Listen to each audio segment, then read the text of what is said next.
This is Neville Goddard's Prayer, the Art of Believing. Chapter 2, Dual Nature of Consciousness.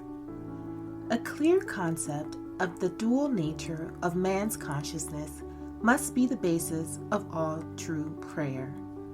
Consciousness includes a subconscious as well as a conscious part.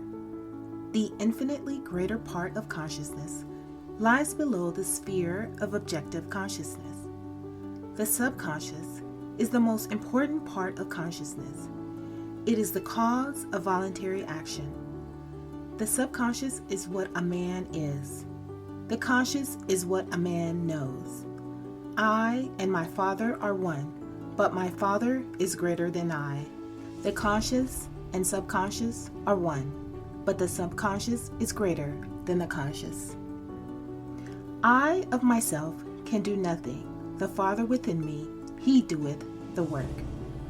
I, objective consciousness, of myself can do nothing. The Father, the subconscious, He doeth the work. The subconscious is that in which everything is known, in which everything is possible, to which everything goes, from which everything comes, which belongs to all, to which all have access. What we are conscious of is constructed out of what we are not conscious of. Not only do our subconscious assumptions influence our behavior, but they also fashion the pattern of our objective existence. They alone have the power to say, "Let us make man objective manifestations in our image after our likeness."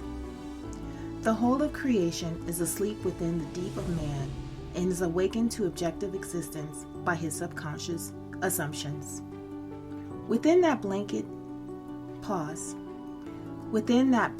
we call sleep, there is a consciousness in unsleeping vigilance.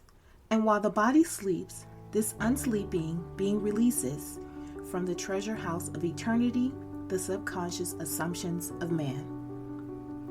Prayer is the key which unlocks the infinite storehouse. "Prove me now herewith, saith the Lord of hosts, if I will not open you the windows of heaven and pour you out a blessing, that there shall not be room enough to receive it." Prayer modifies or completely changes our subconscious assumptions, and a change of assumption is a change of expression. The conscious mind reasons inductively from observation, experience, and education. It therefore finds it difficult to believe what the five senses and inductive reason deny.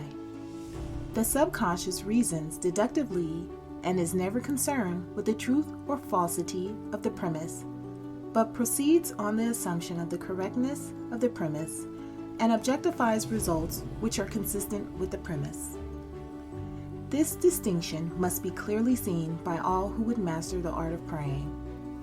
No true grasp of the science of prayer can be really obtained until the laws governing the dual nature of consciousness are understood and the importance of the subconscious realized.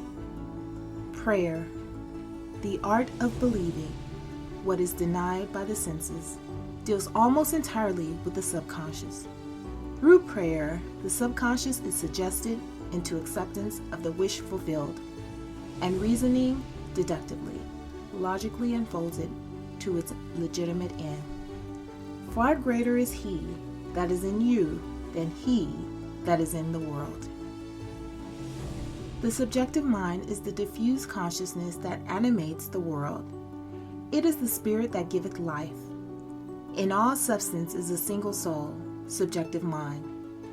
Through all creation runs this one unbroken subjective mind. Thought and feeling fuse into beliefs, impress modifications upon it, charge it with a mission, which mission it faithfully executes. The conscious mind originates premises. The subjective mind unfolds them to their logical ends. Were the subjective mind not so limited in its initiative power of reasoning, objective man could not be held responsible for his actions in the world. Man transmits ideas to the subconscious through his feelings. The subconscious transmits ideas from mind to mind through telepathy.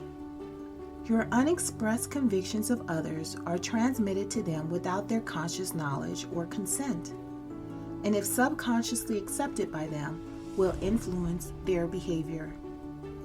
The only ideas they subconsciously reject are your ideas of them, which they could not wish to be true of anyone. Whatever they could wish for others can be believed of them, and by the law of belief, which governs subjective reasoning, they are compelled to subjectively accept, and therefore objectively express accordingly. The subjective mind is completely controlled by suggestion. Ideas are best suggested when the objective mind is partly subjective. That is, when the objective senses are diminished or held in abeyance. This partly subjective state can be best described as controlled reverie, wherein the mind is passive but capable of functioning with absorption. It is a concentration of attention.